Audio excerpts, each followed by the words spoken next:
Dude, that's an amazing show. Was it? Oh yeah, it's not only was it a good horror movie, Mm-hmm. it's actually a good movie if you like even suspense of any kind. It's not like jump in your face horror movie.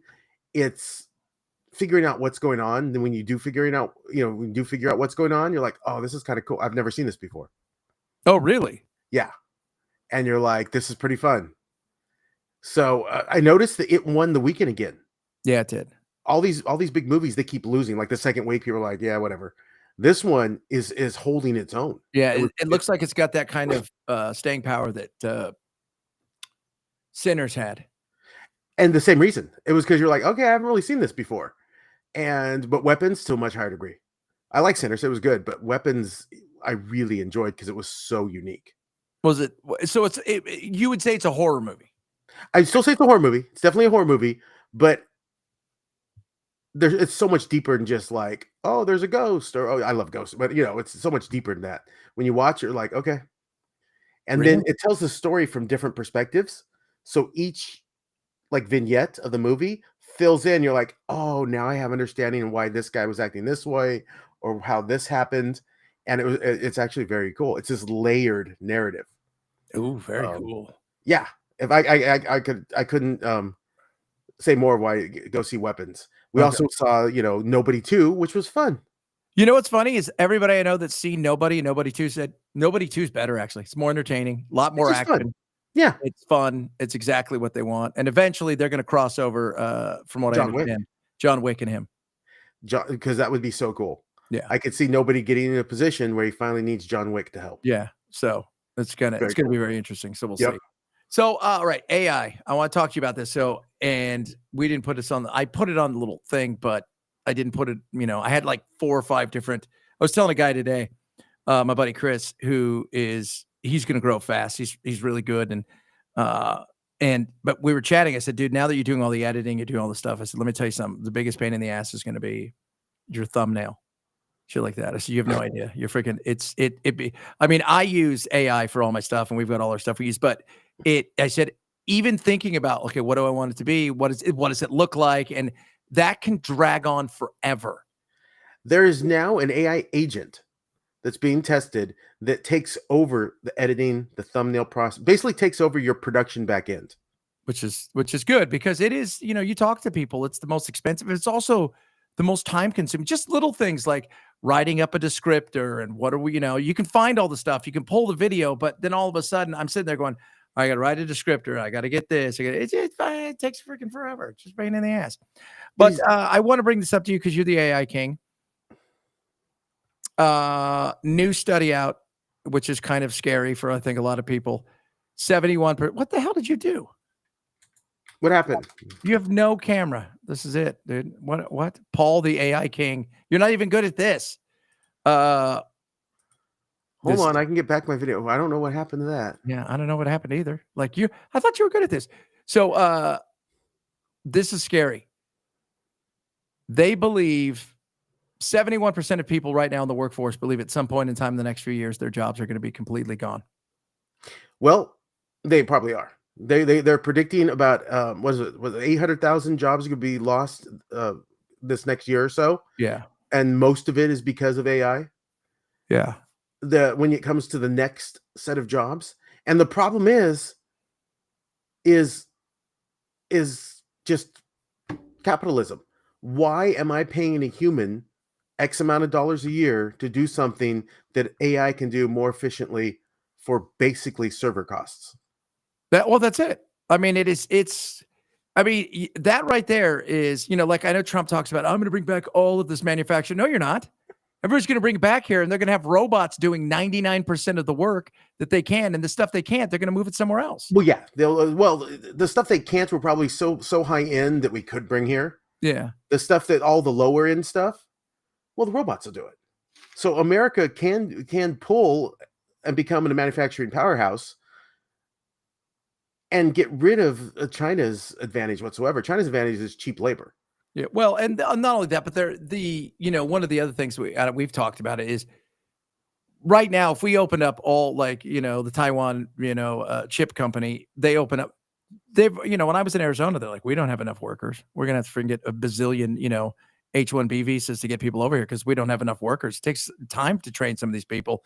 And even building some of these places is going to take years. But I mean, if you're bringing stuff back here, man, and you have a chance to go AI, or you have a chance to go, I mean, I think it'll be a hybrid of 3 or 4 people on the floor, right? And then the rest of it is going to be AI because, that one CEO said, why do I want to have my AI never takes a break. My AI never whines about anything. There's no union to worry about. My AI doesn't do anything but show up every single day and work. And what I saw was the most impressive is when people, you pick a human being picks up something like this. Yeah. AI does either way. Really? The robots do either way. And I thought, how much more effective could that be in a factory setting? Just all of a sudden, its hands work either way. It can pull, grab, do anything. There's the intricate level of work that I still think there's a few years where humans will still be involved. Oh, absolutely. And it comes with a very, very small, very, very, very accurate. But, just like they did a test to diagnose problematic, diseases with AI. 80% accuracy is AI. The average doctors were 20 to 30%. Yeah. Well, give me AI any day of the week. If it's 80% chance that I'm going to get the right diagnosis from the AI as opposed to a human doctor, why on earth would I even want a human doctor? And I think that's what people are. There's a lot of things people aren't seeing. White-collar jobs world is the one that's going to get the biggest kick in the grundle. The people that always thought they were safe you're done. They're not even pretending. It's the human demand for the robotics AI. It's going to happen. Yeah. Like every time I can't get my Starbucks right or drive through, order correct, which, with me, that's a lot.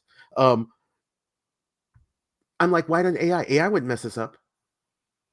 The robot wouldn't mess this up. If I wanted, a large fry and a Coke Zero with extra cherry or whatever, that's just what it's going to give me. It's not going to go through some weird translation of half Spanish, half English. And not being able to hear you too. I've worked those for like charities. We've done stuff, man. People, I have no idea what the hell you're saying. The car's running. It's outside. The speaker's loud. You can't hear a damn thing. But you said, dude, AI, I'm telling, everybody, it is not only coming, but, and I try to explain to people the fear factor of you're not going to have a job. For some people, it's going to be tough. For other people, as it takes away a job, there's going to be opportunities. Not for everybody, because some people, we know who you are. But for a lot of people, there's going to be opportunities. But we went to 100%. For us, it's a tremendous opportunity. Yeah. But we've been through this. The whole word sabotage came from Sabu, which was the shoe they used to throw into the machines that were taking their jobs. That's a long time ago. That's with the Industrial Revolution. The machines took their jobs, so they would throw their shoes into it, and you had sabotage. Well, we don't realize this just happens over and over. It's a cycle. This is the new cycle. We all adjust to it. It's not like everybody was running around. I mean, there were some poor people, because of the factory shutting, modernizing, but that's just part of this shakeout. And we now have to, but we're in this weird where there is no hardship allowed anymore. We're in this weird. I don't care if it's war to whatever's happening. It has to be done in such a way where nobody's really affected. I think the thing with hardship, though, it's one thing to have hardship. Like there's a group over here. Okay, the factory shut. You guys have to. It's if every factory shuts or changes and everything at once, the wave of the potential over the next 3 years of seeing tens of millions of people lose their gig, especially in that white collar area.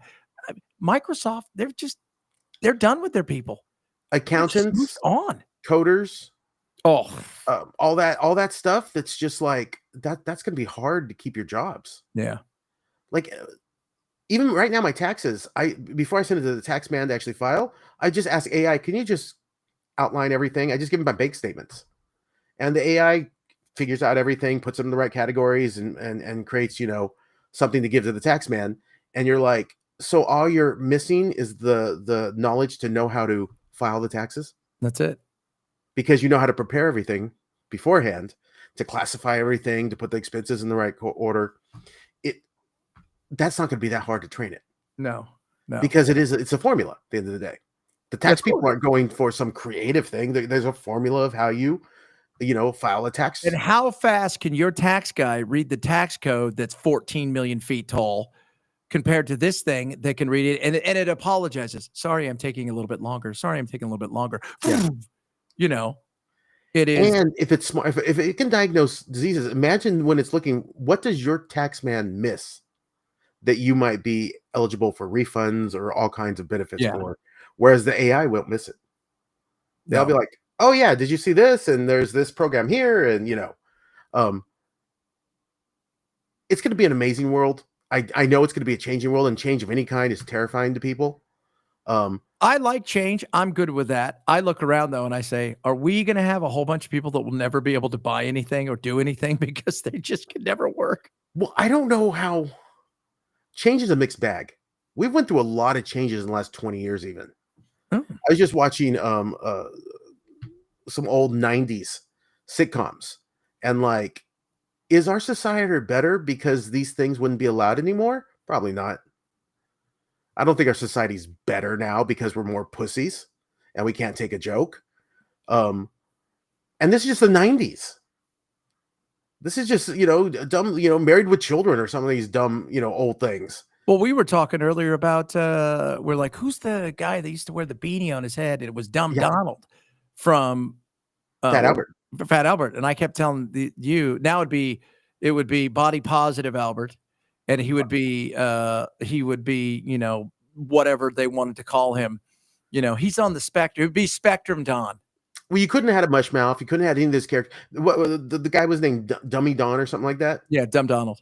Well, you couldn't be. It'd have to be like soon to be Dr. Donald, No, it would be, on the spectrum Donald. On the spectrum. Oh yeah, on the spectrum Donald. Yeah. Everybody would be going to college to become doctors and lawyers, and you couldn't have what, Cosby aside, but you couldn't have what was reflected. By the way, that's bad in every year. Bad, yeah. Rapey. Okay. The druggy rapey thing is just not a good thing. That's bad like in the 1800s, and it's bad now. Do you know, seriously, you can't go back and find where that kind of stuff wasn't bad. Yeah. They did things like even in Rome and stuff, they tried to put laws around it. Like, okay, guys, you gotta stop this. All right. You guys. Can we settle it down? We can't take you guys anywhere. This is why we're going to fall apart right here. This is why I can see armies on our border. One sexual assault after another. People don't even care anymore because we're at the point now where somebody's sexually assaulted, somebody who's getting sexually assaulted. It's just you can't go back and find any place. You can't. Yeah. Do you know there was a French king, this is a long time ago, but there was a French king when they were excavating some Roman ruins that saw the murals and the sculptures, and it was so lewd, he said, cover them back up. Like, it's true. He's like, cover these back up. This is too much. Exactly. These people are perverts. It's going to be, like I said, I'm excited about AI. I'm excited for all the cool stuff. Yep. I just know that I look around and I feel like we're going to have a wealth gap that's going to explode in a way that we have never seen. And we're going to see people just bottom out, and that's not good for society. But we can finally, because of how everything's going to be less expensive and more efficient, we can finally look at basic income and those kind of programs and go, you know what, this is now viable. It's interesting. So I was talking to a couple of years ago, Michael Crow, who's he's the head of ASU, the dean of ASU, or the president. And we were out to lunch, and which, by the way, I had a peanut butter and jelly sandwich, and everybody told me not to. Then when I got it, he looked at his expensive food and said, I wish I would have got that because that's the best thing. I said, I know. So we were hanging out, very nice guy. And I was talking to him, and I said, because we were talking about basic income, and this is when, Andrew Yang was really all about it. And he goes, I was up, because he used to run Columbia, and then he ran, now he's running ASU. And he goes, he was up with the two guys from Google, Sergey and Sandra, whatever his name is. And he said, because they're really big on it. And he said, guys, let me tell you something about the human experience. The minute you take away the need to feel like they have a purpose in life, you will find out what happens. Handing people money without a purpose is going to end it's going to end at torches at the gate. 100%. And what they need to find is some kind of well, see, that's the problem. People find purpose. That's why you have all these weirdos in the world. You have all these weirdos that find stupid reasons to protest and get out there and because they're looking for a purpose, because they have nothing to do. They have nothing better to do with their lives. And so they want to stand in front of ICE people, or they want to stand, in front of they want to throw sandwiches at at the Mona Lisa. What does that do? Let's throw a sandwich at the Mona Lisa, and if the temperature drops, I will throw every kind of sandwich I can at anything that will help the temperature drop. If it doesn't, leave. If gluing myself to the freeway was going to really help things, I'd be like, all right, guys, I'm going to take one. Yeah, they got to learn. You got to stop in traffic. You guys got to stop going out there, because I don't care what you are protesting. I may even believe in your cause. If you cause me to be late to my house, to my appointment, to work, especially at night, I will lose my shit. But the media lied to us and taught us that it's virtuous to have a cause. There were too many movies. There were too many things that we watched over and over again that tried to put it where the heroic and the good thing is you got to have a cause. You don't need a cause. You need to live your life and make sure your family and your community. But that's your cause right there. That's your purpose, right? And for some people, they want to save the animals. That's great. You know what? That's fine. They want to save the world. That's great. Some people, their purpose in life is their family and stuff. I get that. Just don't glue yourself to shit.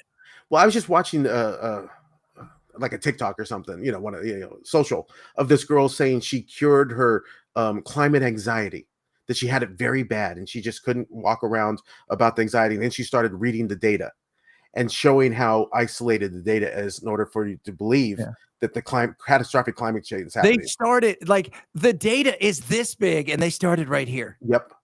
Yep. And once she started seeing and reading more and, finding out, she's like, it's all survivable. Yeah, everything. It's all they're predicting this catastrophe, and when you look at it, it was like, yeah, we can adapt. Yeah, we can adapt. By the way, the more CO2, the warmer it is, the better it is for the crops. Better is it's more green now. In other words, it's when universal basic income will have to happen, or people will starve. There has to be something in place. Religion used to take that place. There has to be something in place that gives people a purpose in life, that's not going out to be the defender of insert their. What they're going to do, I'm telling you, man, they're going to protest the robots. Well, they already call them clankers. Did you hear that? That's the new clankers. Yep, they call them those clankers, and I'm like, are we in a bad sci-fi movie from the 70s? Yeah. I'm like, I'm in a bad sci-fi movie. Clanker. So what exactly is a clanker? A clanker is like AI or robotics. Oh, it's like the a slang and derogatory term. You're like, okay, does it understand? Clanker. I should ask the AI right now. Do you know what a clanker is?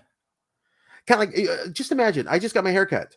The robot would have probably said, "You want it that short? Have you seen yourself?" Yeah, you're gonna look weird. And it would have prevented me from cutting my hair quite this short. Whereas the human, the human, Asian lady I had that can barely speak English was just going with it.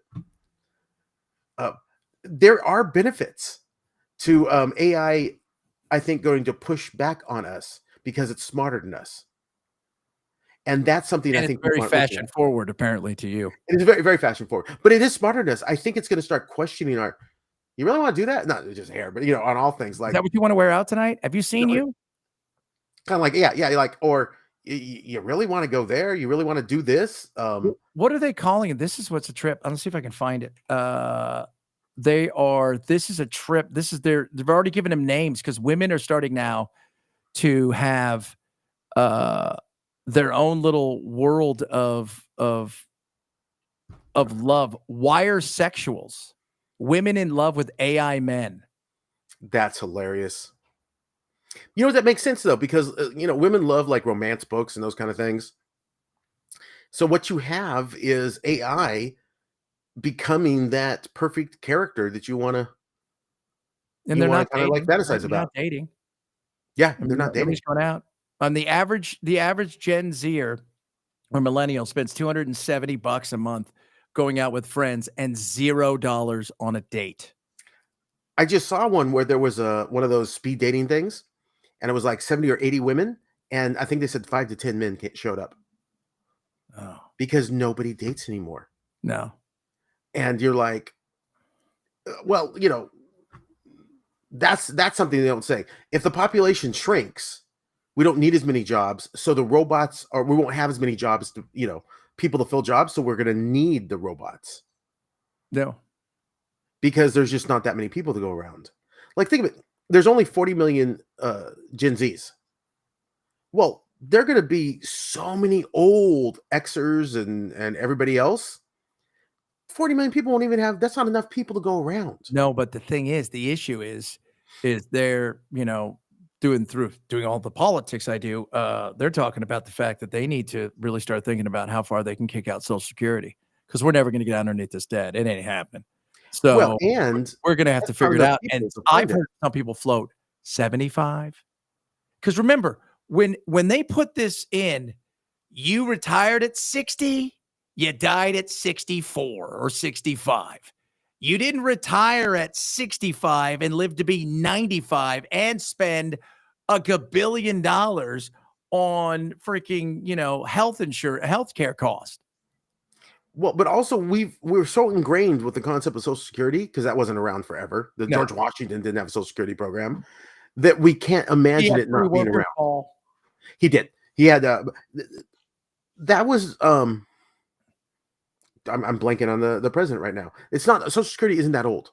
No, FDR.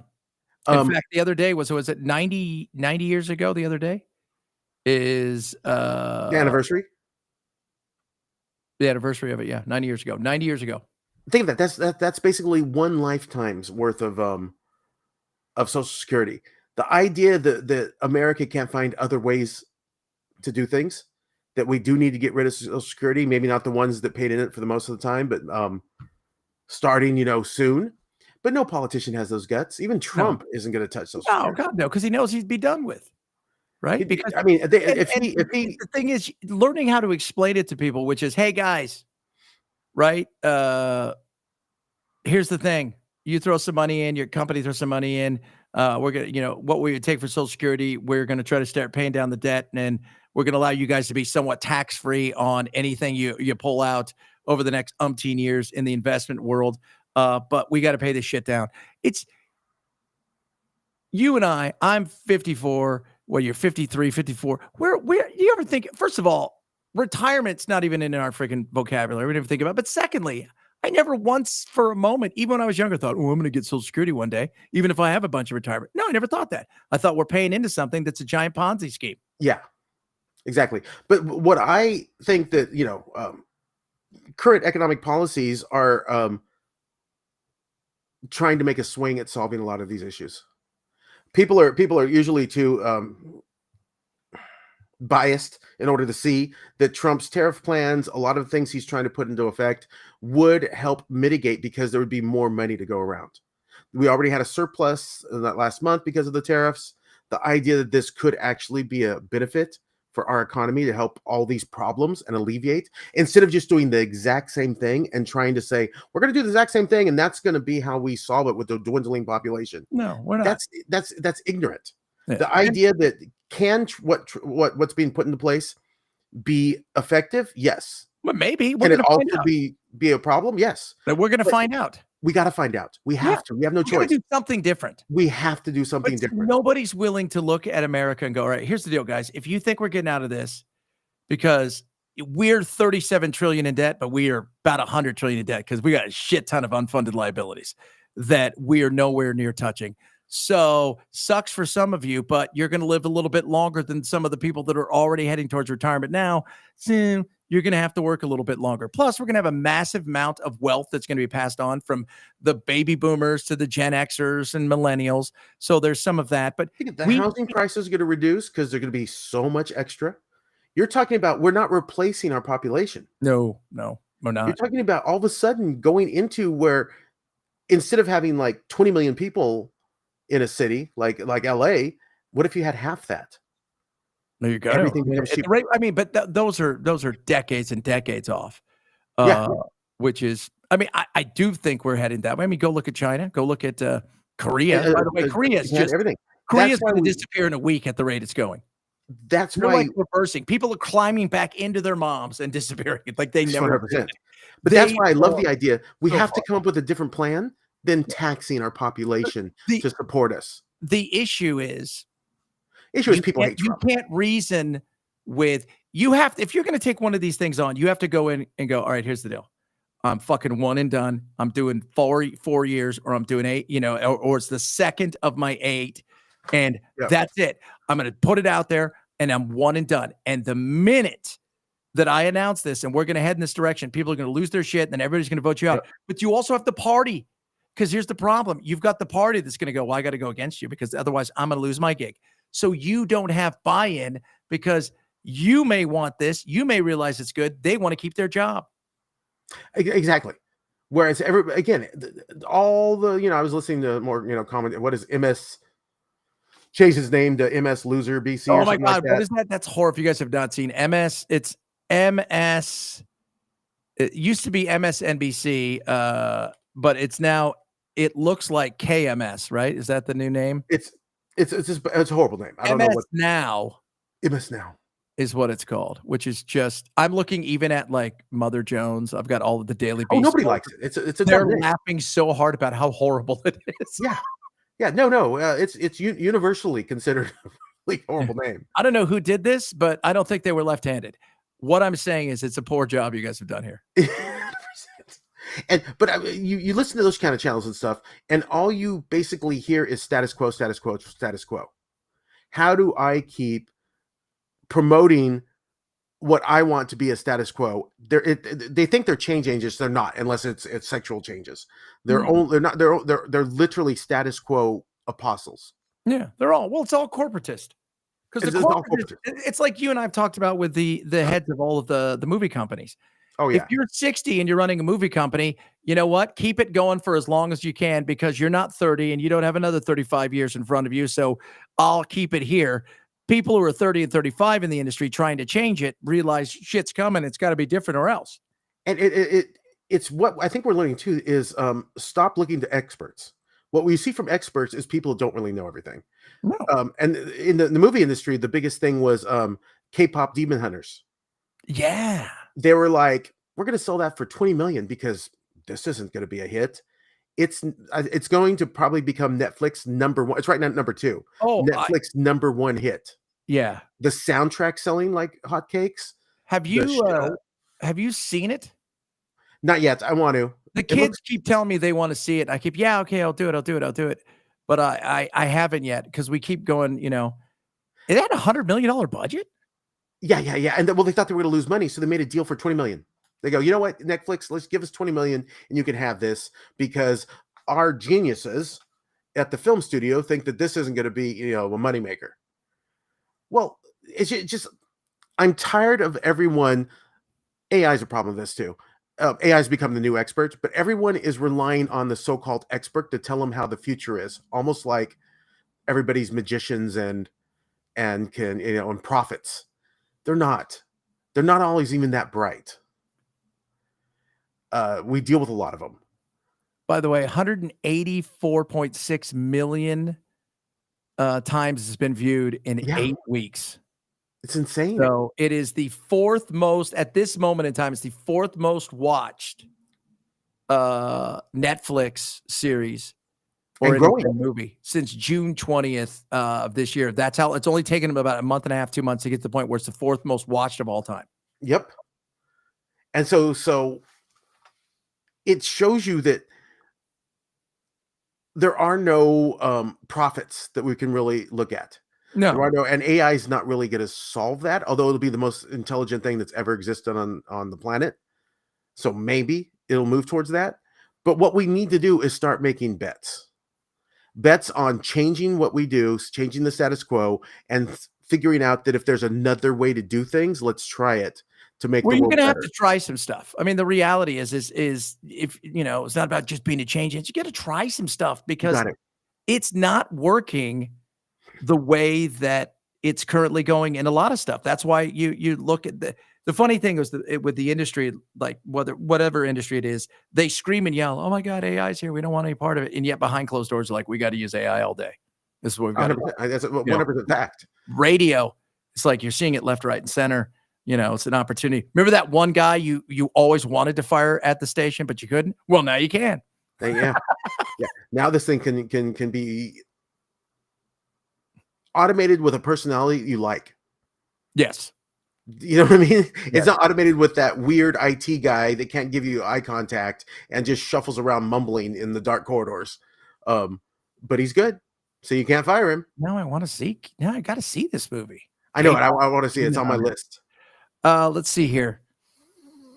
Yeah, it is. It's on its way to making huge money, and so's the soundtrack. So it sounds exactly. And then you're going to have the merchandising, the toys, the and then part it is a bonanza that executives thought was going to be a failure. Whereas they put a lot of money into Fantastic Four and all these, and it's funny. I've heard pretty good things about Fantastic Four. I think people are just burnt. Honestly, they're burnt, but also they're not helping you the nostalgia thing. Make Fantastic Four what we grew up with. Yeah. Not your little. I don't care if you like Pedro Pascal because in every single thing that's and by the way, just stay in the freaking wherever I was in the comic and I grew up. Stay there. I don't need 12 different dimensions to find the one where this is like we're at Mark Twain time and it's the Fantastic Four. I don't need that. I just give me my old Fantastic Four. Let that nostalgia, those member berries, carry an extra 10, 20 million to your box office. Yeah.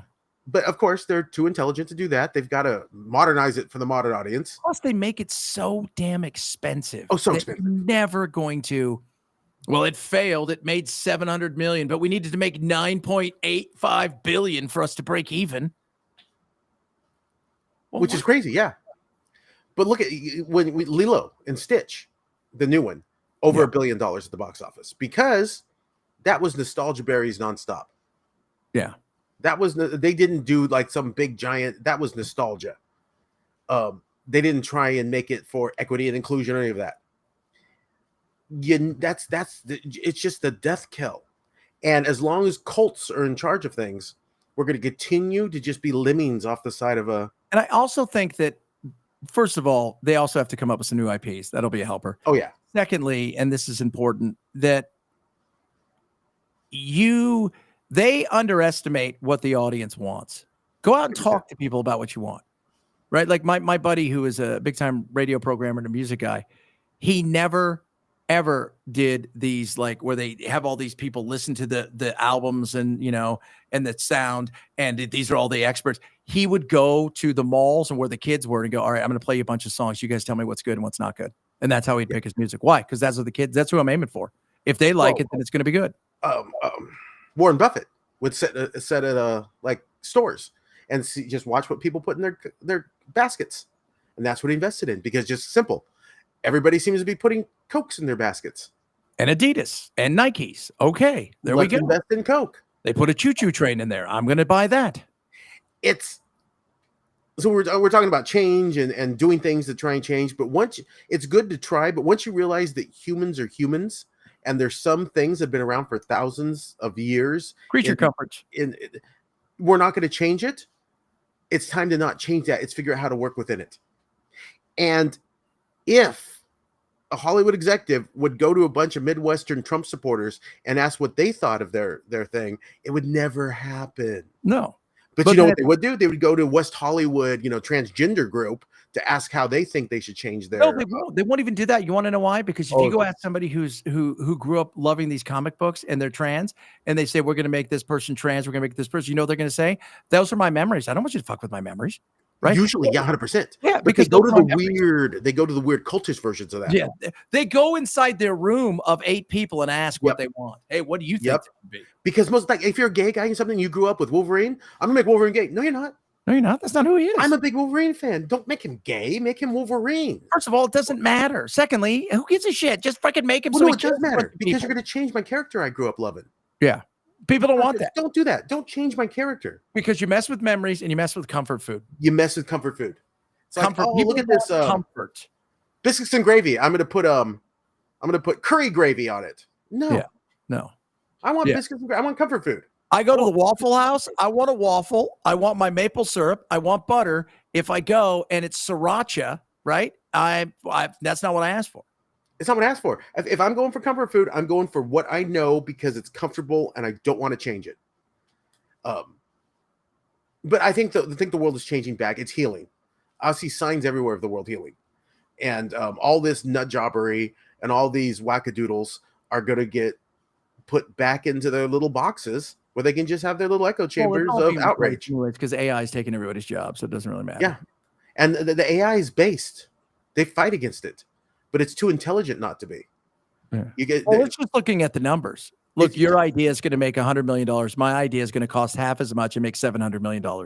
And not just numbers, with enough knowledge, you cannot be Democrat. It's not impossible. You can't have a certain amount of knowledge and understanding of how the world works and believe so many things that just aren't. You know, the funny thing about the Democrats is this is where they have lost the plot.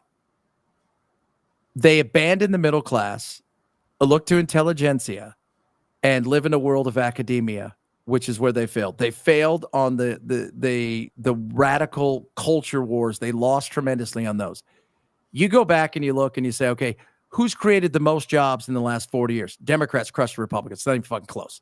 But who's abandoned the middle class? Well, both of them kind of have, but it keeps shrinking. But you guys not only abandoned them, the core of what your group was, you turned to and said, no, I care more about these people who've got a degree over here and who want to go outside and talk about how the climate's changing every 2 seconds and all the penguins are going to die if it's not for that. And you being a union plumber, you're part of the problem. And the fact that you don't want to have a 50-week abortion, it's a horrible thing. You failed the culture wars and you abandoned the middle class. The middle class is sitting there begging for somebody to go, all right, like the one big beautiful bill. It's shit. For the most part, who got the biggest break? The biggest break was the millionaires. They're the billionaires. They're the only ones whose tax doesn't go away. The middle class tax, it expires. The billionaires, their tax stays. You could have just done what Steve Bannon said, and I've said for years, billionaires don't need your help. They have a way. Hell, you figured out how to do it on AI. Everybody has to do it. I think Democrats created more jobs, probably if you look into the data, because the unions were usually what Democrat. And so if you do like car manufacturers and that kind of stuff, it would skew the data. It may look like Democratic policies made more money or made more jobs, as opposed to the fact that unions supported them and that kind of thing, more jobs were created. Yeah. The devil's always in the details. And when Democrats espouse things, it's usually a lie. It's usually because they don't like details and they don't like to think things through. No, it's actually rather true. It's not even close. I mean, since World War II, the numbers are tremendous. Who's created the most? Donald Trump, 6.4, but a lot of that was, if you're looking at 39 million jobs created by Republicans, 86 million jobs by Democrats. That's pretty good. Oh, but they also counted jobs right after we came out of COVID. They counted. Take the COVID, even cut that in half. Even if you take his 15 million away, that's still about 35 million more than Republicans have.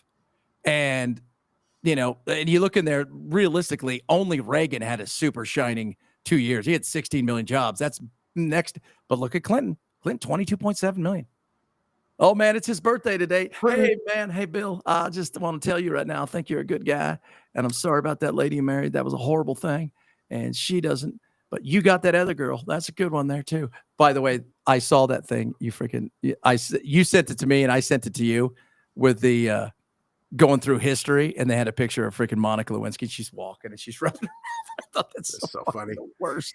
If Clinton gets deposed, yeah, because isn't he supposed to be deposed with Epstein stuff?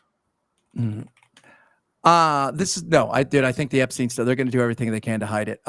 We talked to Tim Burchett, the Republican here, he's big time and stuff. He says he doesn't think there's anything left. He thinks they freaking pretty much burn boxed everything.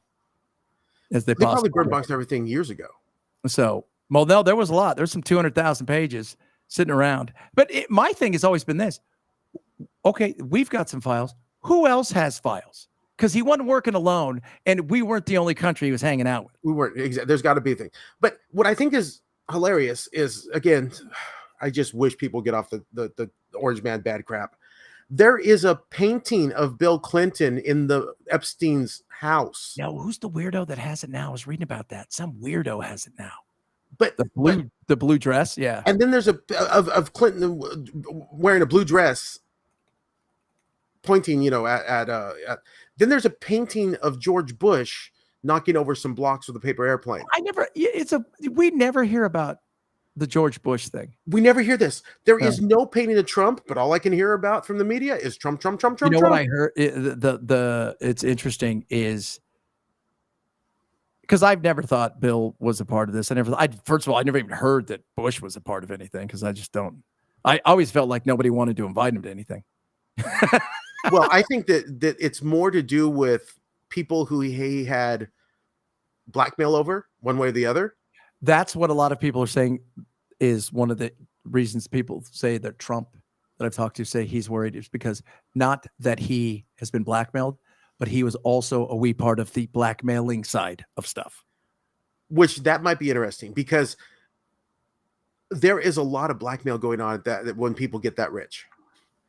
And the idea that Epstein might have had pictures of two former presidents in his thing, not because they were diddlers, because he did more than just diddle. He did. There was more going on with Epstein just diddling. God, yeah. How did you have freaking all the money that 4,300 different bank transactions for a guy who gave, who was it that said, so Wexler said he just gave me $150 million of shitty tax advice that I could have got off freaking Google. Exactly. I think that there was I do believe that there was like a blackmailing thing.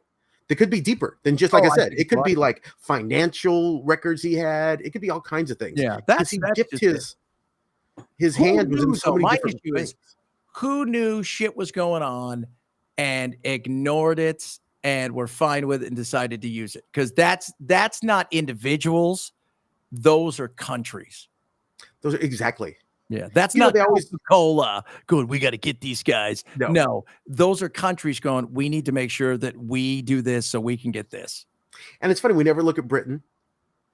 Britain and the MI6 and everything they do has always been considered, squeaky clean. They never do anything bad, apparently. Oh, no, they did. We never look at we look at Israel. Yeah. Oh, Israel. We look at Mossad and go, they do bad things, but the other intelligence agencies around the world, they're all squeaky clean. No, CIA is Mossad and and Britain, and then it was MI6. The MI6. What is it? The Five Eye agencies? Yeah, the Five Eye. But like this day in history we did today, 1953, we overthrew a duly elected guy in Iran because the British were pissed that he won and distanced himself from the Shah and the royalty, then took over all of the oil, and the Brits were like, we fucking can't have that. That's going to freaking hurt our bottom line. We should go in and save them. So we hired a bunch of mercenaries and people that went in there freaking basically took everything over. It's amazing when you look at the really machinations of the world. Yeah. There are some key countries that always seem to be behind things. Yeah. The Brits seem to get it. It's kind of like, do you ever see that? It was very funny, that meme that's going around that after the Japanese committed all the atrocities, no different than Nazis, they go, why do we think of you differently? And they go, because of anime. And they put cute little Pokemans up. If the Germans knew what they were doing, they'd have made a society of cute things. Because then you'll forget about all their bad. Yeah. Well, plus they all killed themselves. Yeah. Well, they didn't have to have a trial. They did it themselves. We went to arrest that guy, and he cut himself in half. So but it's we are like the Operation Ajax, which is when we overthrew the Iranians back in the day to install the Shah, and we thought that was going to go well. That didn't go as well as we thought. That right there was a perfect example. They said they took everything from there, that playbook, and they said, oh, we can just replicate this in Bolivia, Chile, anywhere that's got stuff we need, and they've duly elected somebody we don't like, we'll fuck their lives up, and we'll put somebody in that will eventually destroy their nation, but it's okay because we got our shit out. It's okay. It's kind of like right now, Turkey, Erdogan. Yeah. Over that war with, I think, the Kurds, there's 40,000 dead people so far, and he just keeps attacking them. Interesting. No one cares. He's killed 40,000 people. I bet you not one. His bombs have never hurt a child, though. Turkish bombs are amazing. Well, they do this and they run around and they pat a child and give it a toy, and then it goes and finds only the Kurds give terrorists. as good as they get. The Kurds are not they're freaking pretty tough sons of bitches. They're fighting back, but Yeah. I also know that it just seems. And who abandoned the Kurds? Are the ones that, because they helped us overthrow Saddam, we made sure that we just let them go after that. We did that to a lot of people. And of course, Afghanistan, you're helping us. That's great. Don't worry, we've got your back. We do. We got your back from really, really far away. We'll give you a nice pat and then go away. We'll always think of you in that time before you were beheaded. That guy was cool. But I think it's funny how the world is full of all these behind the scenes string pullers that are all doing it for the betterment of America or their own countries, which, at the end of the day, look, we're the big bad beast. The fact is, you know what? You want to see a lot of strife around the world. We did it for us, and we did it for our allies. We did. We have thumped, stomped, crushed, freaking, enabled. We've overthrown duly elected people, got behind freaking. It is when you think about geopolitics in today's world, and just even when you find out shit that's happening, you're like, what? Like fucking we were a part. Like it's almost disappointing. It's like how. I don't want to be an isolationist, but I also don't want my fingers in everything. Well, but if we can press the right pressure points to make things better for America, it was kind of like I was watching with Russia, what's happening. Honestly, everybody's caring about what's going on with Ukraine. At the end of the day, if Trump, it's America first, Ukraine can suck it. If Trump can make a deal with Russia for the raw earth, the Donbass region and what Russia took has tons of these raw earth materials that we could use, as well as the only two countries that have Arctic treaties right now and the ability to develop it is Russia and America. Yeah. If America can make a deal with Russia that allows them to bypass trade and bypass Europe as a middleman, but it pulls them away from China. And it pulls them away from China, which is huge. I could care less if we have to give up all of Ukraine for that. Well, it's not. Here's the issue: it's not ours to give, and that's the other thing I keep telling people. Look, by the way, Putin's not stopping anytime soon. He has no reason to stop anytime soon. He doesn't care about numbers. He doesn't care about the people. He's got zero reason to stop at any given until there is a true issue. He's going to keep. They're meeting yesterday, and during the middle of the meeting, he's fucking bombing them. Because you know what? Why would I? If I wanted another trade route because I didn't want to be cut out, I have two trade routes now open. They've been bombing my pipelines. I'll have two trade routes open if I can keep this Donbass region. Yeah, I don't have anybody. I can go around and I can get more for my country's economy. Why would? Yeah, he's keeping that. He's not giving it back. I keep saying there's no reason to. He's never going to give it back. He doesn't have to. No. Right? He took it from you. You can't take it back. Yep. That's the world that we live in. Now, you could say, well, we've got to vote on it, do all these kind of things. Here, you know what it is? It's a lease with an option to forever occupy. And that's going to have to be a part of it as well. They're going to have to get a little something. You can't just freaking, because you also don't want to be a pariah on the world. You want to figure out how do I try to, because he's always going to be a pariah, but he always was, because let's be real. I started to say, Putin doesn't have a track record of being a good person. No, he doesn't. So, but you want to be able to get back into the point where you can function, where maybe you go to a meeting in Switzerland and maybe you do some of the things that, get you away from China, which is a big deal. Exactly. Yeah. Part that relationship, make it more advantageous for him to be good friends with us. That is what Trump is doing, I hope. That is what we should all be. But the press just whines. What about Ukraine? What about this? Poor Zelensky has to. Who cares about Ukraine and Zelensky? Well, I care about the people, because I don't think the people, the average age is 40 to 60, depending on where they are on the battlefield. They're running out of people. And, that's always with them. Yeah, they're running out of people. It's it's some of the days like guys, you were the capital of Russia for how many years? Yeah. I mean, if you go back to history, you really were. Oh, yeah, the Soviets and whatnot. Here's a little bit of region that's taken away from you. You probably could have made a better deal than fighting Russia. You probably could have made an economic deal that would have made sense for your little pipsqueak country a long time ago. Yeah, but who talked him out of that? Originally, the British things. And America. America talked him out of big time. Why? Yeah. Because who manufactures the fucking weapons? Yeah. The British were a big part of talking out of him, but America was a big probably. America, we sent Boris Johnson over there and go, dude, talk about this shit. Right? Yep. Like, we didn't want him to do this. We got all these weapons. We got to figure out what we're going to do with them. We got a warehouse full of shit we got to try. You know what's sad is not only are we testing things out, we got rid of some of our reserves. Yeah, which is an excuse to upgrade and update. To go and buy a whole bunch of more. We killed a bunch of Ukrainians and Russians at the end of the day because our military contractors will make a lot of profit. So we can go test our toys. Yep. Test our toys. Oh, look at there's some flaws here, flaws there. We need to upgrade. Give us more tax dollars to put into this. If people think that any of that's right, and the needs of a crazy person like Zelensky that's stealing money, and I do believe that's true. It was reported. I think that's true.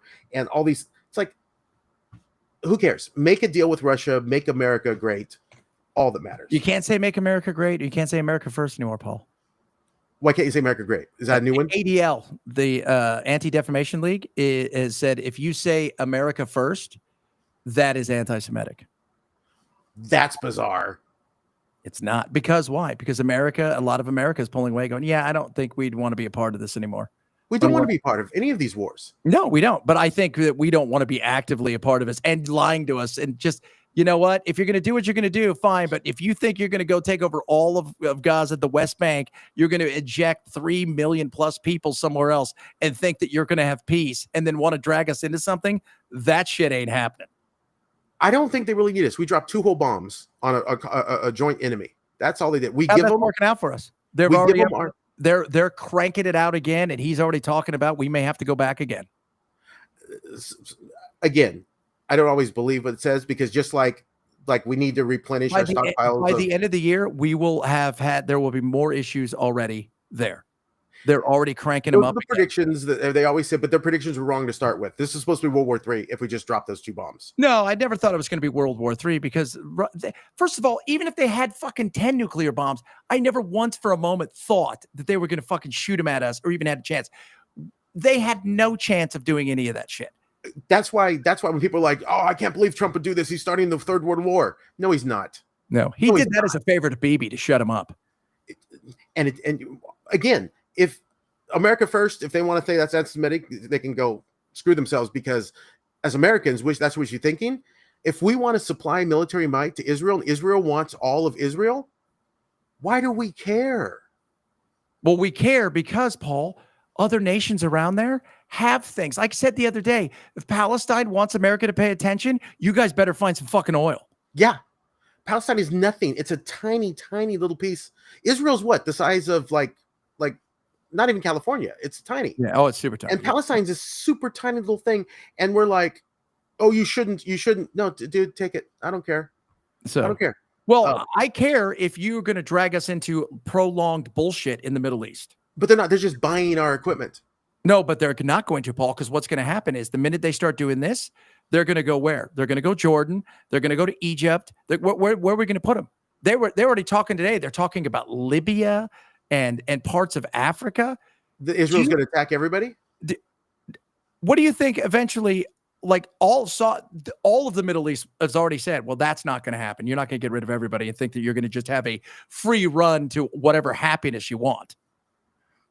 And taking over one of their holy places isn't probably going to sit well with the Saudis, the Iranians. I mean, if you want to bring them all together, and let's be real, they don't like each other. I wouldn't be worried if I was Israel if Iran got a nuclear weapon. I may be if I was Saudi Arabia. Yeah, but you know what I think is funny is none of those countries are open arms to the Palestinians. None of them like the Palestinians. So if Israel takes it over, I don't think there's a lot of lip service being held. But no, Egypt's not opening the doors to all the refugees. Saudi Arabia's not letting them all in. You're like, isn't that interesting? Nobody's just opening the doors. Oh, guys, come in here because we love you so much. Jordan is already completely they have millions of Palestinians. They can't even handle anymore. But nobody's offering to pay for them. And by the way, I love how they go, well, we're just going to move them over to Jordan. Then they won't be a problem. So wait a minute. Tel Aviv is here. And you're worried about them here. You're going to move them here, but Tel Aviv is still here. You moved them off their land, and now they're in an area where you really can't do anything because then you would be going into what?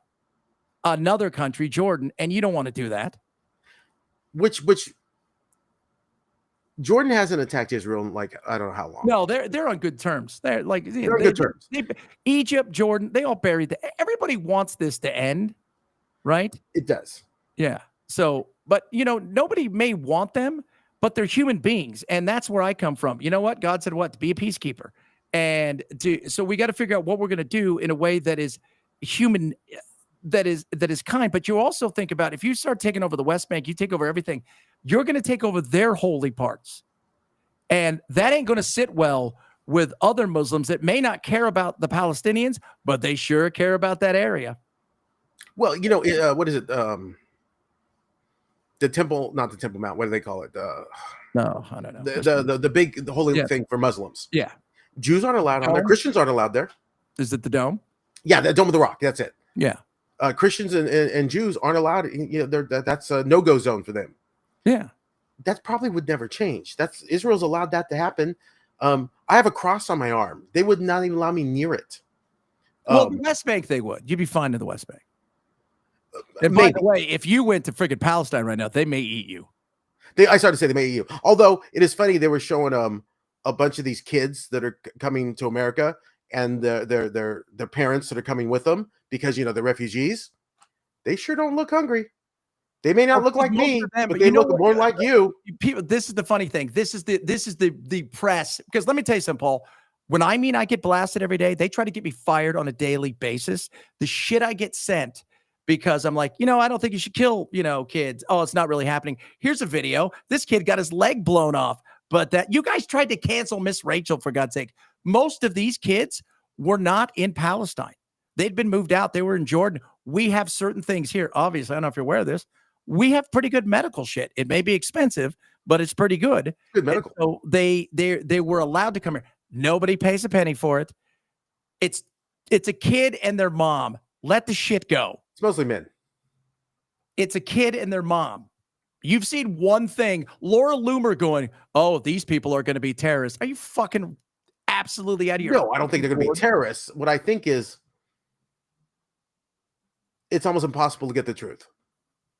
And right now there's a lot of, like I said, nobody cares about Turkey killing 40,000 people, but they sure care about Israel killing 40,000 because Turkish bombs have never even hurt a child. They have those special bombs. Only Israeli bombs target children. And you're like, I don't disbelieve that a child has been hurt. The point is, has it been targeted? Yes, absolutely. That's the big difference. 100%. Israel is literally targeting children. Yeah, I think I have a hard time. I know you do. I think 100.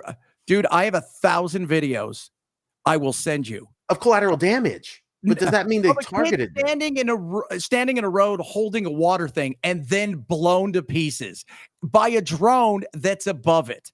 We know that kid's not going to blow themselves up. They're thousands of yards away from anything. The drones are nonstop over there. We're interviewing people over there. It's fucking chaos, dude. It is literally an open prison. It's war. No, it's a beating. War's gone. It's a beating. Well, they don't seem to be fighting back. Now, you know what they're doing now? They are so exhausted, the Israelis. They're saying now that they're going to need at least 600 to 1,000 American Jews who want to come over and serve, and from several other countries because they're running out of people. Because they're being killed? No, because they're exhausted and they're also mentally stressed, and they feel like this is the military doesn't want to go in because they think, first of all, occupation. You know this, dude. Occupation is a whole fucking another ball of wax. Well, they everything. We tried it. How'd that work out for us? I was just watching a video where a guy was in Palestine and said, why, just interviewing people on the street randomly, goes, why is it okay for you to visit Israel, but if an Israeli or Jew comes here, he's not safe? He can't. And every one of the Palestinians interviewed gave the reason why it's not good for a Jew to come. They didn't say that's not true. They said, well, a Jew can't be trusted. They shouldn't be here. Jews can. But you guys can go into Israel? No, you can't. You can't go into Israel. You can't, Paul. They can't. Paul, then they don't know they can't, because when they're interviewed, they say it's okay for yes, that should be allowed. They can't go into Israel. You have to have a special pass. Know that you can't even go into the ocean and fish. Oh, if it's that part of Palestine, we're talking about the other part, the part that's not being West Bank. bombarded. Yeah, Yeah, go look at the West Bank, those dude. people are like, Jews can't go in there, but they Christians can go can't into go. By Israel. the way, Christians can't go over there. Yeah, Christians can't go to because Israel. Palestinians are such nice Christians people. can go to the Christians in the West Bank can do whatever the Muslims and the Jews there, but they cannot go to Israel. Christians, they control everything. They have special, dude. They have special lanes for like with different color, license plate where the Jews go here and then go here and go here. You're allowed to go 3 feet. You're allowed to go 4 feet. They control everything. Wasn't the license plate thing because they wanted self-governance, so they gave them two different types of license plates? It started out self-governance, and within 2 weeks, Israel took everything over and go, you guys are self-governing this road. We're going to self-govern the rest of it. It starts out that way. But, when you've got the guns, dude, you win the game. Which, thank God, because if not, the Jews would all be slaughtered in ditches right now and burned alive and raped to death and all kinds of horrible things, which no matter how much I just can't defend the people that do that. Those are evil people. Hamas is awful. No, all the Palestinians cheering them on. So, well, who started Hamas? Who started Hamas? Palestinians. Yeah. No, Israel did. Just because Netanyahu gave money to try no, Paul, back in the day, they didn't like the Palestinian Liberation Army way back in the day. Yeah. In the 60s and 70s. So they funded the other side of it because the goal was to make both of them fight and kill each other. Yes. And so not to make a terrorist organization. What did all of them say that did that? This is the worst idea we've ever had, and we caused this chaos. But they didn't want to create a terrorist organization. No, they wanted to create an organization that would kill the other Palestinians. The other one. Yes. But instead, they created an organization that decided, well, you know what? Why should we live like this? Which is again, it's bad tactics. But the tactical idea of I want to keep them infighting so they don't fight me isn't a bad idea. Did they execute that plan correctly? No, it backfired on them. No, but the idea that I want them fighting each other so they don't kill me.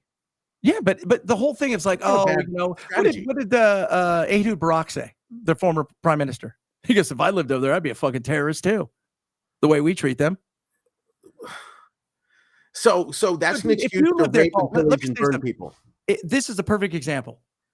We look at William Wallace as some fucking great hero, and Mel Gibson, which is an Australian planet, which is really weird, but whatever. We look at his as some great hero, and he gets an Academy Award and all this shit for the same shit that's gone down there.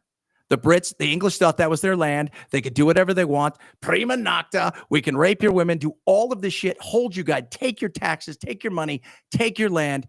He fought back and did horrible things. By the way, go look at the shit he did before they cut his nuts off, which is a horrible way to go as well. Yeah, it is a horrible way.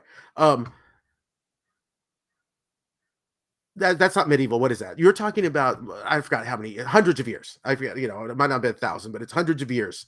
So we're talking about a situation of pretty much equal savages. We're talking about a culture, a time in human history where they didn't even bathe. They might bathe twice a year. I mean, you're basically savages. Just because they're European doesn't mean they're savages, by the way. They were basically uneducated savages. That, Europe? I hope you guys are listening. It's true. The brown guy said it. I was just watching a thing about how in Versailles, how there was no toilet, so they just like pee and poop wherever. And this is the royalty. It was a different time, Paul. That's what I'm saying. So it was a very different time. Very weird. The thing is the same 21st century. If you have medieval ideas, you need to be eradicated. You oppress. You allow people to be medieval because you give them no more than medieval. Doesn't matter who you are. You gave them a lot, and they created military tunnels and they created weapons. Instead of spending on infrastructure for their own people, they built weapons and things so they can kill Jews. They can suck it. I know you like the Jews, Paul. And again, this has nothing to do with the Jews. This has nothing to do with the Jews. This has all to do with the fact that only because Bibi and the Likud party, their goal has always been this. This is the greatest thing ever for them. They're not going to stop, and they don't give a shit if they've ruined everything in the future for Israel. This is their run to taking everything over. And by the way, go look at the map they have, because they don't stop at freaking Palestine. Well, is it a map that's been confirmed? Oh yeah. They freaking had it on TV. They're not even pretending anymore. They're saying the quiet parts out loud. And I always tell everybody this. Here's the way I look at and again, this is not about Hamas. I'm looking at a kid and I'm thinking to myself, or a woman, you're fucking, this is about the people that are stuck between shit and freaking hell that's raining down on them right there. It's not about kill all the freaking Hamas fighters you want. Again, one man's freedom fighters, another man terrorists. I got no problem with that. Do that, but you're never going to wipe them out. If you think you're going to kill them all in your way into kindness, and shit isn't going to happen. But you know what? I like to tell my friends the truth. And here's my truth, friends. You guys are losing the world. And it's going to get to the point where it's untenable, even for us, to support you, because all those people are going to get voted out of office. And that's not a good place to be. And people have a very short memory.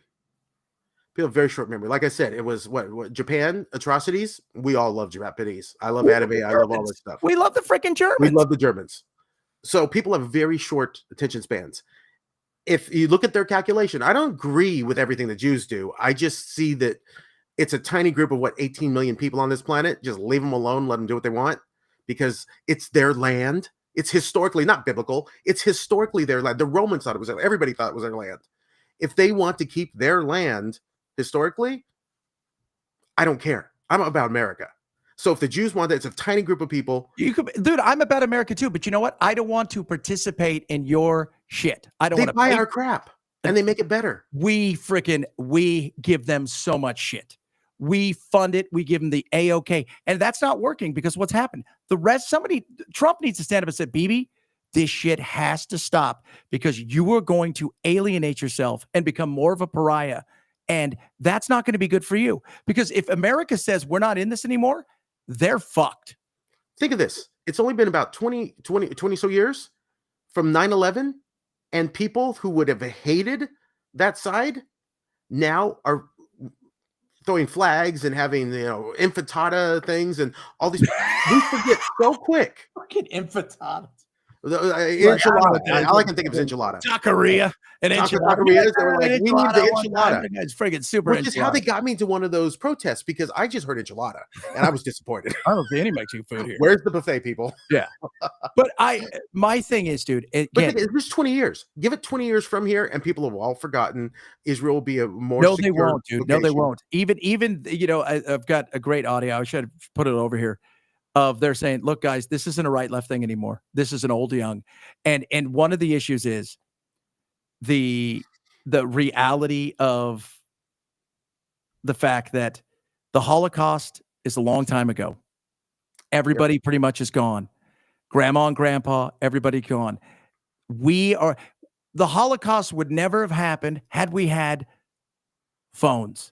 And guess what? People can see a lot of shit that's going on nowadays, and they're picking and choosing. And if you are thinking the young in some way, shape, or form is going to come around and go, we're going to be all great. No, that isn't going to happen. And the young, they already said that. That's why. Did you see who they hired to moderate the now for TikTok?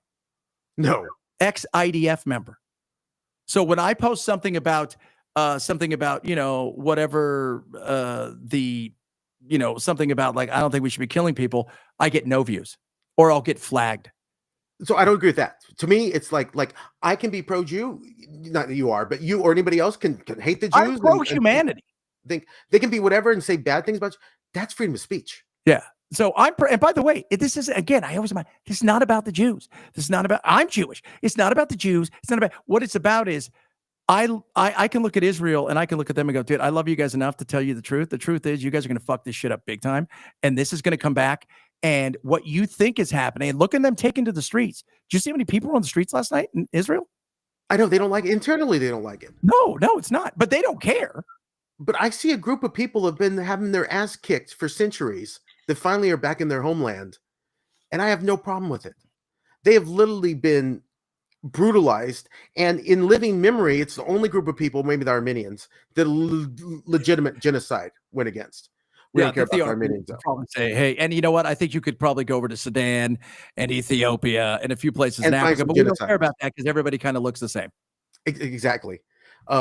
which when has you know the always Armenian. been an issue, right? And Like so if Sudan, Armenia attacked, yeah, would that people be on Armenia, their side? if Armenia Because attacked you. there's a genocide. The Armenian genocide is real. Oh yeah, it was absolutely real. Although for years nobody said it was real. That was always another one. And nobody exactly. You know, like Sudan, they were talking the other day. Was it 300,000 people were ethnically cleansed over a short period of time? Yeah. And they were like, we should charge people with war crimes. Like who? Who? Yeah. Everybody was. Who are we charging? Who are we charging with war crimes at this point? We don't even know what they're fighting about. And this is my biggest problem too. It's like they're like the Jews control everything. Then they're doing a crappy job because every news organization's anti-Jew right now. No, they're not, Paul. Let me tell you something. No chance in hell. I watch Piers Morgan. I watch BBC. Piers Morgan is on his own and he's doing something independent. The BBC, and here's part of the problem where the Jews are having another issue, Paul. If you tell me I can't see something, I'm not allowed to go there, and I can't go and look and see as a reporter, I have an issue with that because I think as a reporter, there's probably shit you don't want me to see. Do you think the Germans would have allowed people to go see what was going on in the camps? No, they did. You can't even go to North Korea. They cleaned up and they allowed the Red Cross in to the camps, and the camps were they cleaned them up and let them in, and then they escorted. They're not going to let you go in there by yourself. No, they let you and escorted you and let you through. That's the issue that people. That's the issue that they're having is they're not allowing people in there to go and see. I think the issue they're having too is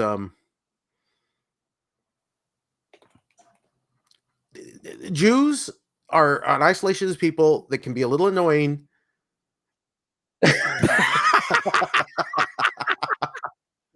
And they come for you but now. You are so absolutely never going to find out. But it's not a good reason for this much hate. And this much hate really has to do because you're like, this happens over and over again throughout our country, even modern day. But only the ones we care about is if the Jews do it. No, you know what, Paul? That's not. Let me tell you something. We are pissed here too because Trump is all about America first. He's all about this. We have a lot of politicians, though, who are far more first for Israel than they are for here. And that is pissing a lot of people off as well. They see this as Israel's is the one leading this charge. And it's actually an Israel first, whatever America gets second kind of feel. And I think a lot of people I agree. I'm over all the politicians that are Ukraine first. Yeah. But those were okay. It's okay to be Ukraine first. No, they weren't okay. You know what? They're not even Ukraine. You know what they are? They're donor first. They're not Israel first. They're donor first. Everybody's donor first. Well, no, they're Israel first because a lot of these dispensationalists who think that somehow if we help ethnically cleanse Palestine, because that's what Jesus wants. He told me. He was saying over bagels and lox. By the way, Jesus wasn't. And then, so he's a Jew, dude. Have you seen Louis C.K. read the Bible, and he was talking about the Jews and how annoying they are, like in the Bible, and he goes, and Jesus and today we came up with heart disease. You're like, oh my God. But you have all these dispensationalists who think that we're going to ethnically cleanse and that somehow this is going to bring back, the second, it's wackadoos who are out there, but they're getting tons of money. I was watching, dude, they're not even trying with me anymore. They're just mad at me. But I got invited. They're like, you should come over to Israel. I'm like, I don't want to go to Israel so you can give me a tour of things that you want me to see. If I want to go over there, I want to see the real stuff. I don't want to see stuff that you want me to see based on free gimmicks that you were trying to sell me. I have heard they want people in Israel. You know what, though? You'd come back. What if Hamas said, I want to show you the devastation. Come over to Palestine, and the Hamas guys are going to show you around. So we'll show you what's really going on. You know why you wouldn't even think? You're like, I'm never coming back. If the Jews flew you over there first class, your ass would be back first class because the Jews aren't going to keep you and hold you hostage. You know what though? If I had a chance to go over and spend a day there, I would go because I want to see. And the Jews are going to send you back. No, not to give you some amazing food. I like not hummus or Hamas, not Hamas. I'm going to have a nice buffet. They're going to show me around, and I'm going to go back. The other side, I could never think that. Which is the evil side? The side that I literally immediately go, I'm never going to see the light of day again. Have you ever wondered, have we fucking done so much shit throughout? I mean, let's be real. Israel, you know why they got it. Everybody was just so sick and tired of this. They're just like, fucking, just give them this strip of land again. We're all fucking moving on with our lives. No one would allow them really in.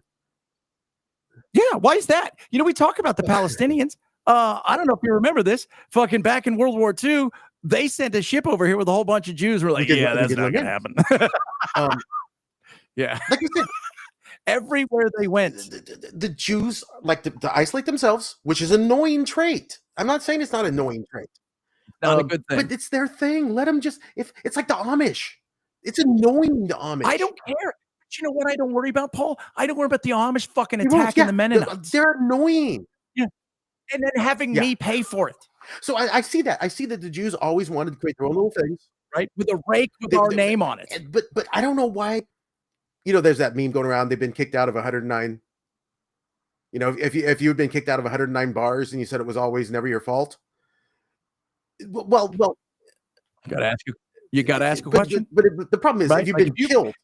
If you've been divorced 9 times, maybe you got something to do with it. It's never an excuse. I mean,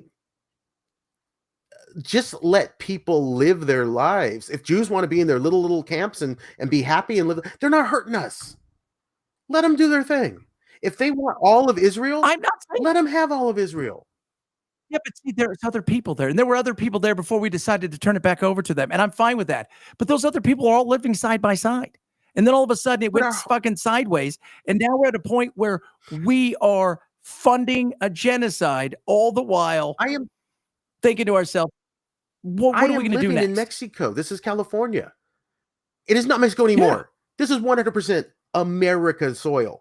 But technically, this is Mexican territory, which was our French territory, or however, you know, if you go with whoever had it, you know, probably somebody who walked across the freaking straits a long time Los ago. Angeles was not named by a white guy. It wasn't named by, you know, Biff.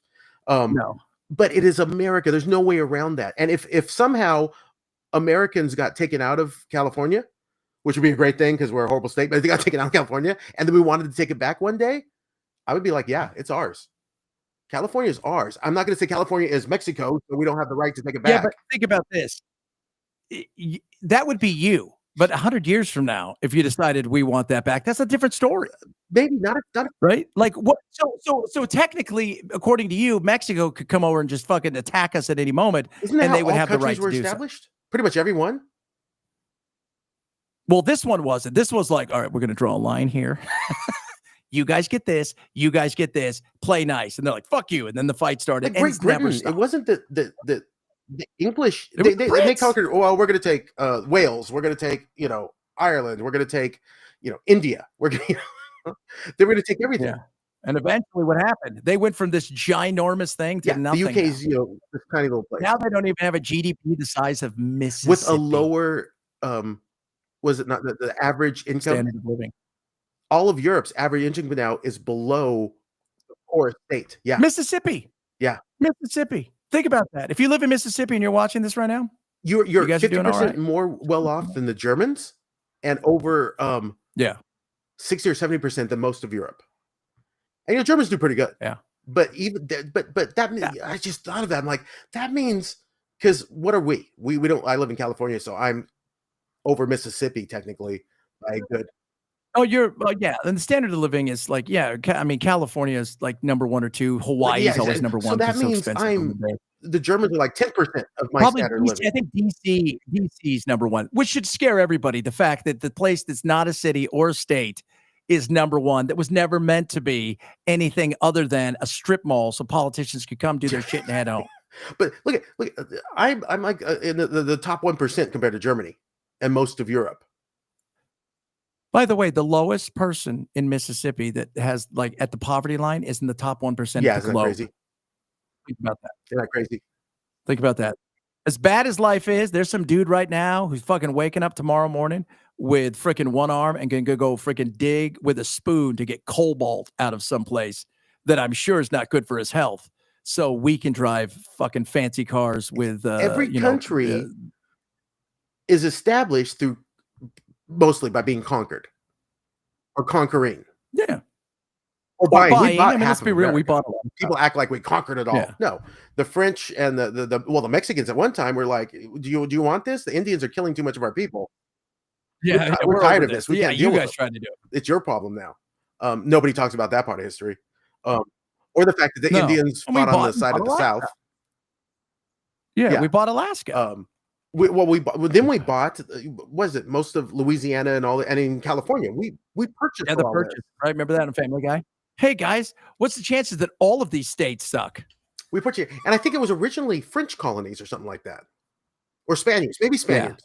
By the way, Polk, it was Polk. Polk he bought Texas, Oregon territory, right? He was a part of the Mexican secession. Basically half of America was the guy that was only going to be there for 4 years, and he didn't really want to be there. He oversaw the largest territorial expansion in America. Once that transaction happened, this is America. Yeah. So, like, I'm just saying that, like now, people are so got their panties in a twist. And by the way, I would like to acknowledge our friends of the native persuasion because we didn't purchase anything from you. Oh, we didn't purchase anything from the natives. That's true. Enjoy your casinos, yes, and your we're casinos. really sorry. That's pretty fucked that we gave you the shitty. The minute we found something cool, they're like, there might be gold on this land. They're like, you guys should probably move over here now. My thing is, if everybody's wanting, I would actually love to see reservations have more, but we gave them sovereignty, so there's probably, we can't go in there and fix it up. And no, I mean, no, but it'd be good. We should. Yeah, we took real good care of it. Real good care of them. But again, at the end of the day, I feel like people are Israel first because in their mindsets they live rent free because Israel is trying to create security for its own people against a people that have traditionally seemed to, over the last 60 something years, breed terrorism targeting Israel. No, fought. Because let's be real, Israel. You can go back and look at the Napka and all this kind of stuff or whatever. I would screw that up. Go look. Israel was. I mean, the IDF was built on what an Israeli terror organization. Which, for those of you who don't know, they tried to kill Truman. Oh, they killed JFK. Do you know the Israelis tried to kill Truman? I didn't know they tried to kill Truman. They tried to kill. They mailed him stuff to try to kill him. That's the most literally mailed-in assassination attempt. Because we're just it was a long time ago, But I mean, this is, let's be real. We always say, well, they've never really done anything. They've done some stuff in the past. It wasn't always, Israel has more than gotten and given, in a way. The people themselves as a whole in places like, Eastern Europe and stuff, they suffered.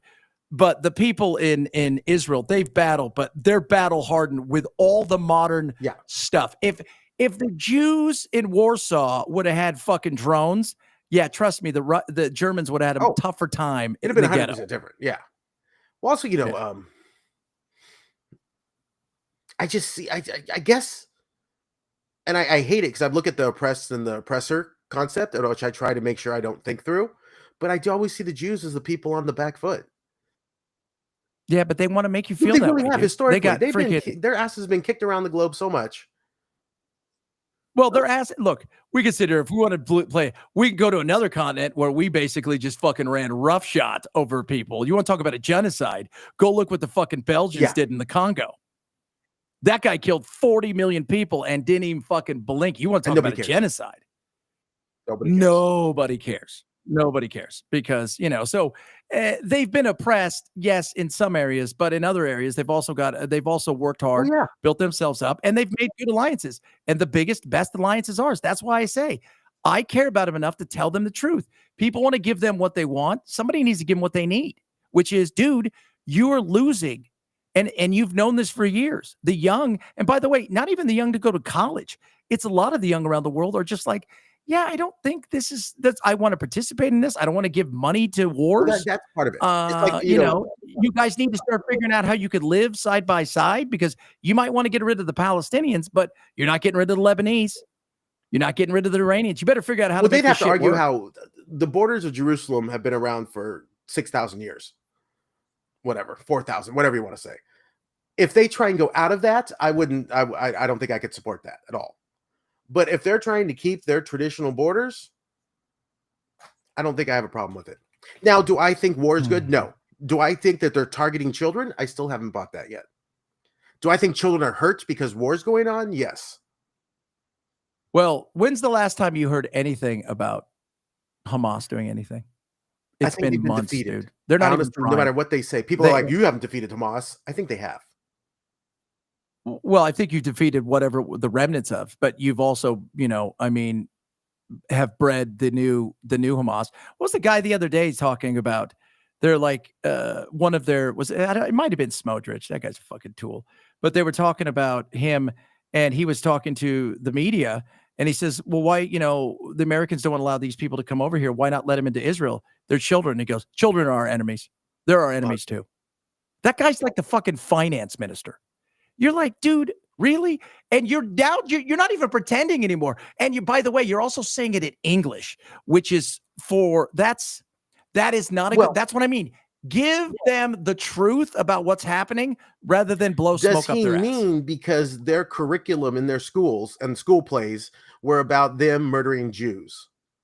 Every morning they would get up and get indoctrinated about how evil a Jew is and how you need to murder him.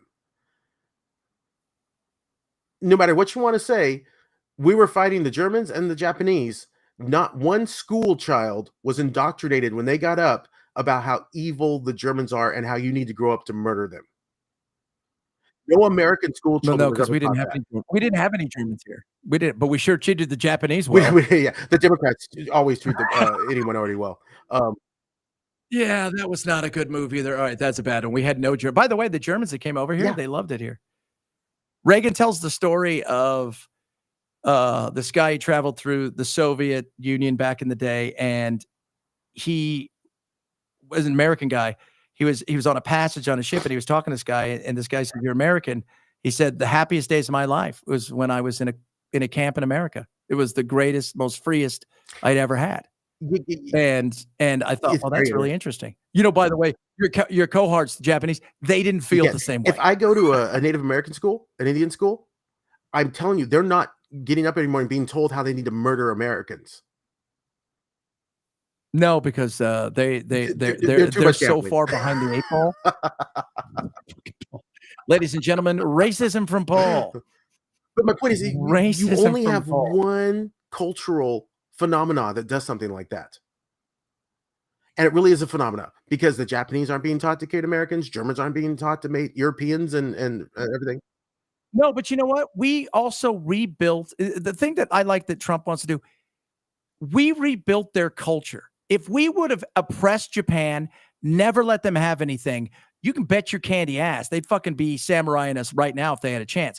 But we didn't. We built them up and gave them opportunities. We had the opportunity and didn't treat them as so as defending Jews, what I think for the Palestinians are move them out, set them up somewhere just like we did the Jews, and give them the economic opportunity like we got the Jews, where Tel Aviv is like it's a nice place to visit.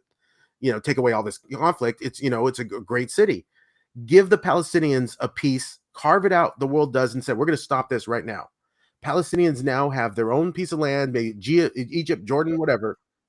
Okay, so where are we doing that? Egypt's got a lot of room because we're going to have to displace somebody else, and we've tried to do that. Egypt's got a lot of room, and they have the same religion.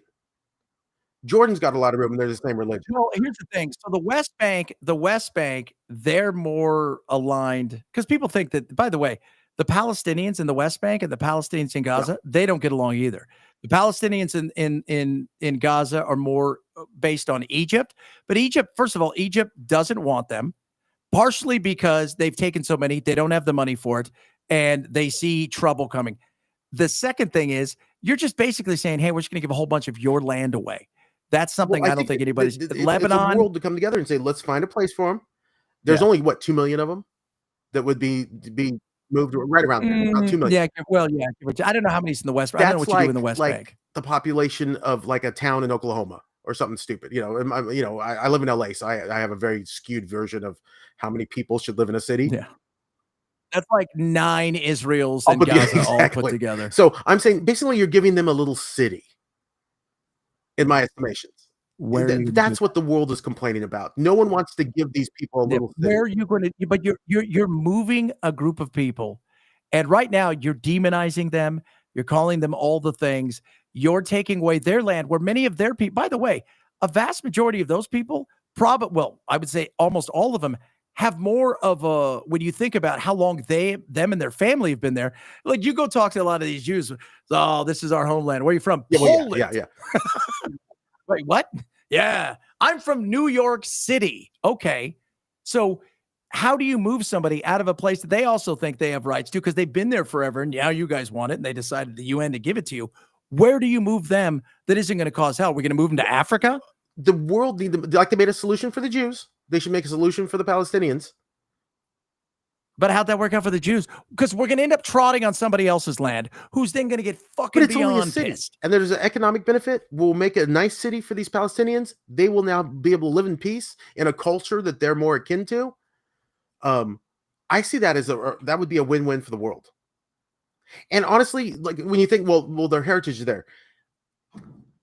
San Diego, Los Angeles, most of California, the heritage is Hispanic. That's not a good argument for me. Just because if I want to trace Hispanic generations, we've been, part of, well, there's an Aztec temple in what is it, Omaha? So, I mean, it was like 20,000 people strong, city of 20,000. Wow. Or Ohio. Yeah. It's amazing. If you look it up, I think it was Ohio. There's a giant Aztec. They're like, okay, I don't even think we're in Mexico anymore, guys. Or were they? If you want to argue historical land, you're like, but that's a bad way to think about it. Now this is America. This is new. But here's the thing: if you you live in a land, you farmed it, you and your family have worked there for 50, 60, 70 years, a bunch of generations. Okay. Then you've got these people all moving in here from Eastern Europe and other parts saying, this is our land. We've been given this. Okay. So we've been here forever. You guys haven't. And we understand what happened with shit. So we get that. But, it's, and then now you're talking about moving them. And when you move them, you're going to move them somewhere.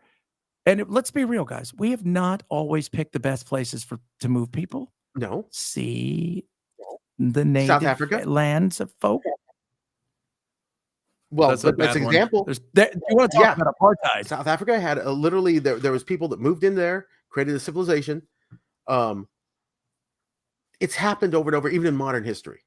And in the modern history, if there was really people looking for a solution and just didn't hate Israel or care about Israel first.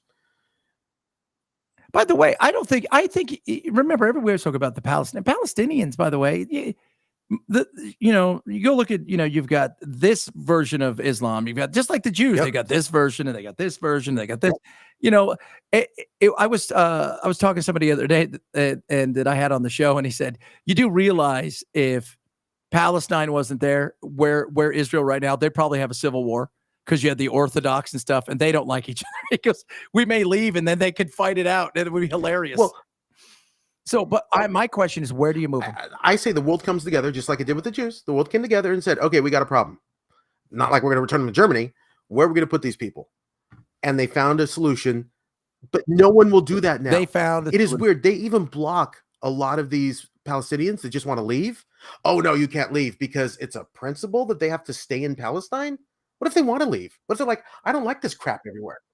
Oh, even if they want to leave, Israel doesn't. Well, no one's letting them leave. No one's giving them the visas to come in. No. No. Well, no, not only that, they don't. Paul, how do you have a visa when you don't even have a passport?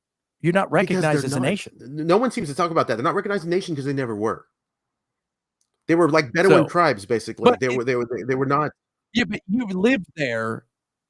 You're a human being. You've got to belong to something. The problem is, and this is the problem with American Indians. If they came here and there were cities and not just teepees, the settlers probably would have made different arrangements with American Indians because they would have encountered cities. I think that, when you're just like nomadic tribes, it's harder to claim that as your land, even though it might be, but it's harder to, because there is no city. You've not established a civilization. And in history, if you don't have a civilization, they just think it's yours. I mean, the British, India had a civilization. The British still saw it theirs because they didn't have a flag. Well, it doesn't matter. I mean, have a flag? Oh, I mean, they started Australia because they didn't want to have freaking prisoners anymore. So they just throw people in Australia, and Australia started. It's like, okay, now that's who was our Aborigines? Yeah, the Aborigines. How's that work That out didn't for work them? out that well for the Aborigines either. No, no. And they got a lot of land too. So, It's not always great. exactly. Yeah, they got the desert. They got the bush. Yeah, so, You guys go where all the angry animals that's are. the bush treating you. It's fucking hot and dusty, and there's everything out here can kill me. The scorpions are 12 feet tall, but that's where you guys get to live. You're on an airplane, you land. There's a chance you're going to get bit by a funnel web spider, probably an inland taipan. If you go in the water, you're going to be eaten by a shark. If you go in the other inland and the tributaries and the billabongs, you're going to be eaten by a crocodile. I'm sure there's something that flies that would take you away if given the opportunity. So it's not fun. It's not as fun as you think it is. Oh man, I should go to bed. But basically, I think that there needs to be, just like we were talking before, it needs to be creative solutions for problems, not just. Well, and yeah, it needs to be creative solutions. There's no doubt about that. And I think creative solutions are out there. But we also have to come to the realization that we're America first. And I want Israel to succeed. I want them, but I also want them to understand that you're putting yourself in a corner now where you're already becoming a pariah to the rest of the world.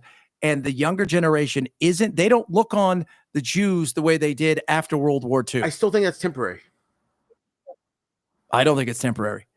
I don't think it's temporary because it is, especially if you're always in conflict. Because if you got rid of the Palestinians tomorrow, there's no guarantee that you're not going to pick a fight with your neighbor. I think peace would happen. Or Iran. I think you have a chance for peace. Huh? I think if you take away that I don't think so. I think if you remove Palestine and you take over areas, especially areas where their holy parts were, because Paul, you and I look at it and we think, well, they'll never do that. Listen to these guys like Schmodrick and Gavurian and all them. They would absolutely go in there in any given opportunity, knock all that shit down and build another temple. And what do you think would happen that there? Would cause a war. Because that's isn't that the second holiest site as opposed to Mecca? I think it's the second holiest site. Yeah. And yeah, that's it. That'd cause a super massive war. The problem is the Jews have always allowed the Muslims to use that land. And the Christians. We have Bethlehem. The Muslims tried to destroy some of these things, but the Jews didn't. But you know what? The Israelis in the West Bank, how much land have they taken away from the Christians? You can't go to Jacob's Well anymore. You can't do any of that. They're taking all that stuff, and they're not allowing the Christians to even go over there. Now. But the idea, because it's always been a huge Christian tourism thing, because whether the Jews like it or not, that's both, we got the same first part of the book. So it's also part of our. But the thing that makes us Israel, that's the other thing. The thing that makes us Israel is the fact that we're all Israel. Once Jesus came, you guys said, we don't want any part of this guy. He's a heretic. He's some guy that's just trying to overthrow the freaking and lead a rebellion against the Romans. He's not real. We said he was real. Jesus is like, all right, you guys are it. So you guys are kind of, you're it. They don't believe in me. You guys do. All now basically Jews, according to Christian concepts. Yeah. We all were brought into the whole. And Israel is not a place. Israel is all of us. But historically, that is the historical Jew land. Like, if you want to talk history outside of the spiritual thing, it's historical Jew land. Well, if we want to go all the way back, we're going to go back. We can go back to some people occupied it probably 5,000 years ago. But there are no Canaanites. But they didn't have. You can't find any Canaanites anymore. Huh? No, who was it? The Canaanites. Yeah, some of them are Canaanites. Maybe somewhere, but they're probably living in Saudi Arabia all now. Canaanites in the eyes of the Lord. We're all Canaanites in the eyes of the Lord. Actually, we don't want to be. We read your Old Testament. Nobody wants to be a Canaanite in the sight of the Lord. That was some bad stuff. I know. Whoever had the land first, you guys are my new favorite people. Who are these? Well, they're Neanderthals, but they can kind of walk up. They drug their. That goes up. They use tools. Did you see that there was another hominoid that they discovered that wasn't fully human, but was a tool user? I can't remember the name right now, but you're like, would we find that bloodline and give everything to them?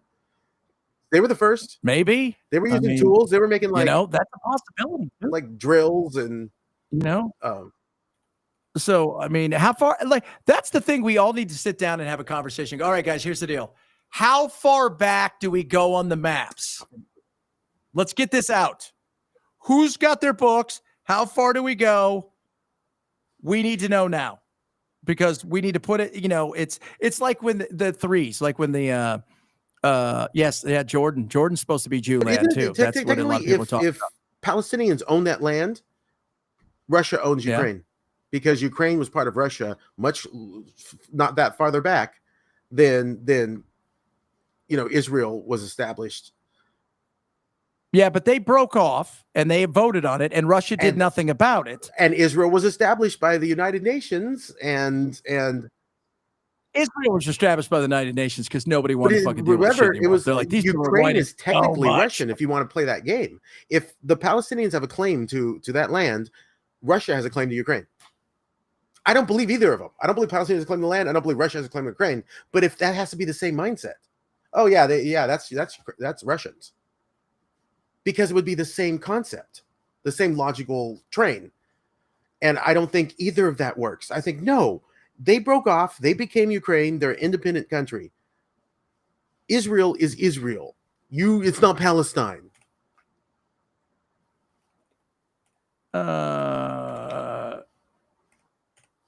Well, I mean, are we going to talk about territory? Okay, I've gone back here, all right, with my super duper shkabobber.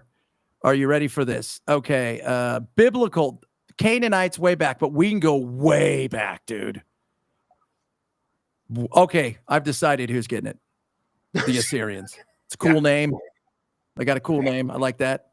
Philistines. We can find some Philistines. Well, that's where they say Palestina is where they say that came from. Israelites, Hebrews. The Canaanites seem to have like the thing.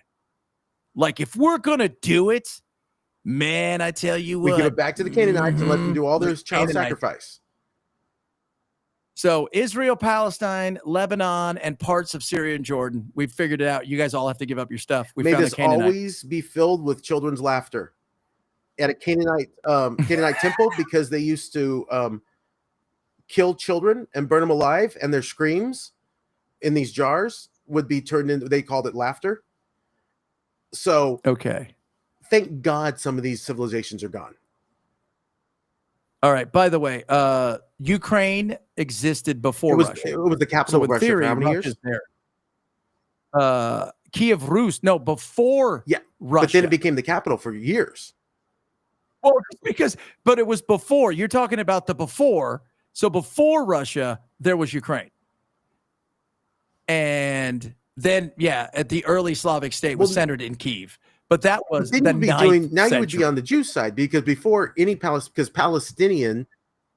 No, I'm on the Canaanite side. Or the Jews, because if you want to say that, if Ukraine was independent before Russia, then before Palestinians ever got there, that land was Jewish according to everybody, from the Romans to the Ottomans, anybody.